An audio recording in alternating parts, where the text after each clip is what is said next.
ನಮಸ್ತೆ ಮಕ್ಕಳೇ, ಇವತ್ತು ಇನ್ನೊಂದು ಕತೆ ಹೇಳ್ತಾ ಇದ್ದೀನಿ. ಒಂದು ಕಾಡಲ್ಲಿ ಒಂದು 4 ಗೂಳಿಗಳಿರ್ತವೆ. ಊರ ಹೊರಗಡೆ ಇರ್ತಾವಲ್ಲ, ಮೇಯ್ತಾ ಇರ್ತವೆ. 4 ತುಂಬ ಚೆನ್ನಾಗಿರ್ತವೆ, ಅನ್ಯೋನ್ಯವಾಗಿರ್ತವೆ, ಒಳ್ಳೆ ಫ್ರೆಂಡ್ಸ್ ಆಗಿರ್ತವೆ ಮಕ್ಕಳೇ. ಈ 4 ಗೂಳಿಗಳನ್ನು ಆ ಕಾಡಲ್ಲಿರ್ತಕ್ಕಂಥ ಸಿಂಹ ದಿನ ನೋಡ್ತಾ ಇರುತ್ತೆ. ಅದಕ್ಕೇನು ಆಸೆ ಗೊತ್ತಾ? ಆ ಗೂಳಿಗಳನ್ನ ತಿನ್ನಬೇಕು ಅಂತ. ಆದರೆ ಆ ಗೂಳಿಗಳು ಸದಾ ಒಗ್ಗಟ್ಟಲ್ಲಿರ್ತವೆ, ಒಂದನ್ನೊಂದು ಬೇರ್ಪಡಿಸೋಕ್ಕೆ ಸಾಧ್ಯನೇ ಇರಲಿಲ್ಲ. ಅಷ್ಟು ಪ್ರೀತಿಯಿಂದ, ಅಷ್ಟು ವಿಶ್ವಾಸದಿಂದ ಇರ್ತವೆ. ಹಾಗಿರೋವಾಗ ಆ ಗೂಳಿಗಳನ್ನು ಹೇಗಾದರೂ ಮಾಡಿ ತಿನ್ನಬೇಕು ಅನ್ನೋದು ಯಾರ ಆಸೆ? ಆ ಸಿಂಹದ ಆಸೆ. ಆಗ ಆ ಸಿಂಹ ಏನು ಮಾಡುತ್ತೆ? ಆ ಕಾಡಲ್ಲಿರ್ತಕ್ಕಂಥ ನರಿನ ಕರೆಸುತ್ತೆ. ನರಿನ ಕರೆಸಿ ಅದು ನರಿಗೆ ಹೇಳುತ್ತೆ, ನೀನು ಆ ಗೂಳಿಗಳನ್ನೆಲ್ಲ ಬೇರ್ಪಡಿಸಿದರೆ ನಾನು ನಿನ್ನನ್ನು ಮಂತ್ರಿಯನ್ನಾಗಿ ಮಾಡ್ಕೋತೀನಿ ಅಂತ ಹೇಳುತ್ತೆ. ಆವಾಗ ಆ ಗೂಳಿಗೆ ಹೇಗಾದರೂ ಮಾಡಿ ಆ ಗೂಳಿಗಳನ್ನು ಬೇರ್ಪಡಿಸ್ಬೇಕು ಅನ್ನೋ ಯೋಚನೆಯಲ್ಲಿ ನರಿ, ಆಯಿತು, ನಾನು ನೀವು ಹೇಳಿದ ಕೆಲಸ ಮಾಡ್ತೀನಿ, ನೀವು ನನಗೆ ಮಂತ್ರಿಯನ್ನಾಗಿ ಮಾಡಬೇಕು ಅಂತ ಕಂಡೀಷನ್ ಹಾಕುತ್ತೆ. ಸರಿ ಆಯಿತು ಅಂತ ಹೇಳಿ ಇಬ್ಬರು ಒಂದು ಒಪ್ಪಂದ ಮಾಡ್ಕೋತಾರೆ. ಆಗ ಆ ಗೂಳಿಗಳ ಹತ್ರ ನರಿ ಹೋಗುತ್ತೆ.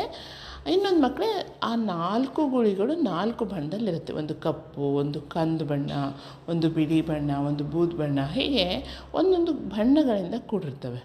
ಅದನ್ನೇ ಅದು ನರಿ ಏನು ಮಾಡುತ್ತೆ? ಉಪಯೋಗಿಸ್ಕೊಳುತ್ತೆ. ಏನು ಮಾಡುತ್ತಪ್ಪ ಅಂತಂದರೆ, ಆ ಗೂಳಿಗಳ ಹತ್ರ ಹೋಗುತ್ತೆ. ಒಂದು ಫಸ್ಟು ಬಿಳಿ ಬಣ್ಣದ ಗೂಳಿ ಹತ್ರ ಹೋಗುತ್ತೆ. ಹೋಗಿ ಅದ್ರ ಕಿವಿಯಲ್ಲಿ ಗುಟ್ಟಾಗಿ ಹೇಳುತ್ತೆ, ನಿನ್ನ ಬಗ್ಗೆ ನೀನು ತುಂಬ ಚೆಂದ ಇದೆಯಾ, ನೀನು ಬಿಳಿ ಬಣ್ಣದಲ್ಲಿದೆಯಾ, ಹಾಗೆ ಹೀಗೆ ಅಂತ ಹೇಳ್ತಾ ನಿನ್ನನ್ನು 3 ಗೂಳಿಗಳು ಬೈತಾ ಇದ್ವು ನೋಡು ಅಂತ ಗುಟ್ಟಾಗಿ ಹೇಳುತ್ತೆ. ಅದಕ್ಕೆ ಹೌದಾ ಅಂತ ಅದಕ್ಕೆ ಹೇಳುತ್ತೆ. ಹ್ಞೂ ಅಂತ ಹೇಳುತ್ತೆ. ಆಮೇಲೆ ಮತ್ತೆ ಸ್ವಲ್ಪ ಹೊತ್ತು ಬಿಡುತ್ತೆ, ಇನ್ನೊಂದು ಗೂಳಿ ಹತ್ರ ಹೋಗುತ್ತೆ. ಆ ಗೂಳಿ ಹತ್ರ ಹೋಗಿ, ನಿನ್ನ ಹೊಟ್ಟೆ ಡುಮ್ಮ ಇದೆ ಅಂತೆ, ನೀನು ಹಾಗಿದೆಯಾ, ನೀನು ಹೀಗಿದೆ ಅಂತ ನಿನ್ನ ಕಾಮಿಡಿ ಮಾಡಿ ನಗ್ತಾಯಿದ್ರು ನೋಡು ಅಂತ ಎಲ್ಲ ಗೂಳಿಗಳ ಬಗ್ಗೆ ಮತ್ತೆ ಅದ್ರ ಹತ್ರ ಕಂಪ್ಲೇಂಟ್ ಹೇಳುತ್ತೆ. ಮತ್ತು ಅದು ಕೋಪ ಬರುತ್ತೆ. ಮತ್ತೆ ಇನ್ನೊಂದು ಗೂಳಿ ಹತ್ರ ಹೋಗುತ್ತೆ. ಆ ಗೂಳಿ ಹತ್ರ ಹೋಗಿ ನಿನ್ನ ಬಗ್ಗೆ ಎಲ್ಲ ಆ ಗೂಳಿಗಳು ಮಾತಾಡಿಕೊಂಡು, ನೀನು ಹಾಗಿದೆಯಾ ಹೀಗಿದೆಯಾ ಅಂತ ಹೇಳಿ ನಿನ್ನ ಬಗ್ಗೆ ಲೇವಡಿ ಮಾಡಿ ಕಾಮಿಡಿ ಮಾಡಿ ನಗ್ತಾಯಿದ್ರು ನೋಡು ಅಂತ ಹೇಳುತ್ತೆ. ಹೀಗೆ ಎಲ್ಲ 4 ಗೂಳಿಗಳ ಹತ್ರ ಹೋಗಿ ಎಲ್ಲ ಒಂದೊಂದು ಚಾಡಿ ಹೇಳ್ಕೊಂಡು ಆ ಕಂಪ್ಲೇಂಟ್ ಹೇಳಿ ಅವುಗಳ ಮಧ್ಯೆ ವೈಮನಸ್ಸು ಬರೋ ಹಾಗೆ ಮಾಡುತ್ತೆ. ಆವಾಗ ಆ 4 ಗೂಳಿಗಳು ಒಂದಕ್ಕೊಂದು ಗುದ್ದಾಡಿಕೊಂಡು ಜಗಳ ಮಾಡಿಕೊಂಡು ಬೇರ್ಪಡಿಸ್ಕೊಂಡ್ಬಿಡ್ತವೆ, ಅಂದರೆ ದೂರ ಆಗ್ಬಿಡ್ತವೆ. ಇದನ್ನೇ ಕಾಯ್ತಾ ಇರುತ್ತೆ ಸಿಂಹ. ಒಂದೊಂದು ಗುಡಿ ಬೇರೆ ಬೇರೆ ಕಡೆ ಹುಲ್ಲು ಮೇಯೋಕ್ಕೆ ಸ್ಟಾರ್ಟ್ ಮಾಡ್ತಾವೆ. ಮೊದಲಾದರೆ ಒಂದೇ ಕಡೆ ಇರ್ತಿದ್ವಲ್ಲ, ಸೊ ಅವು ತುಂಬ ಸ್ಟ್ರಾಂಗ್ ಇರ್ತಾವೆ ಗೂಳಿಗಳು. ಇಲ್ಲಿ ಸಿಂಹ ಅದನ್ನು ಏನು ಮಾಡುತ್ತೆ? ದುರುಪಯೋಗ ಪಡಿಸ್ಕೊಳುತ್ತೆ. ಅವುಗಳ ಸ್ನೇಹವನ್ನು ಒಡೆದು ಚೂರು ಮಾಡಿಬಿಡುತ್ತೆ. ಅದು ನರಿ ಬುದ್ಧಿವಂತಿಕೆಯಿಂದ. ನರಿನ ತುಂಬ ಬುದ್ಧಿವಂತ ಪ್ರಾಣಿ ಅಂತ ಹೇಳ್ತಾರೆ.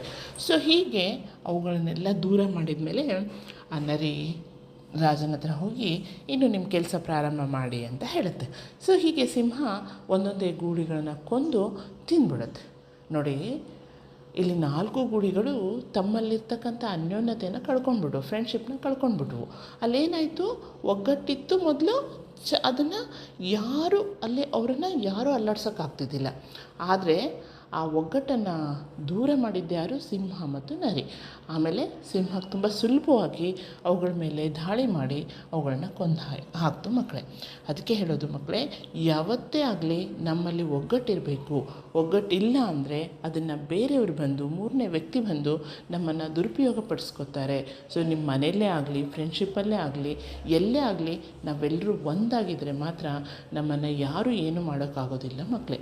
ಒಗ್ಗಟ್ಟಿನಲ್ಲಿ ಬಲವಿದೆ ಅನ್ನೋ ಗಾದೆ ಮಾತು ಇಲ್ಲಿ ನಮಗೆ ಅನ್ವಯಿಸುತ್ತೆ ಮಕ್ಕಳೇ. ಸೊ ಹಾಗಾಗಿ ನೀವು ಅಷ್ಟೇ, ನಿಮ್ಮ ಸ್ನೇಹ ಆಗಲಿ ಅಥವಾ ಮನೇಲಾಗಲಿ ಎಲ್ಲರೂ ಒಂದಾಗಿ ಒಗ್ಗಟ್ಟಾಗಿ ನಗ್ತಾ ಇರಬೇಕು. ಯಾರು ಏನೇ ಹೇಳಿದ್ರು ಅದನ್ನು ಸರಿಯಾಗಿ ನಾವು ವಿಮರ್ಶೆ ಮಾಡಿಕೊಂಡು ವಿಚಾರಿಸ್ಕೊಂಡು ಏನು ಮಾಡಬೇಕು?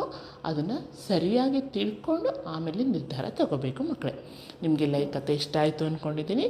ಮತ್ತೊಂದು ಕಥೆಯೊಂದಿಗೆ ಸಿಗ್ತೀನಿ. ನಮಸ್ತೆ ಮಕ್ಕಳೇ.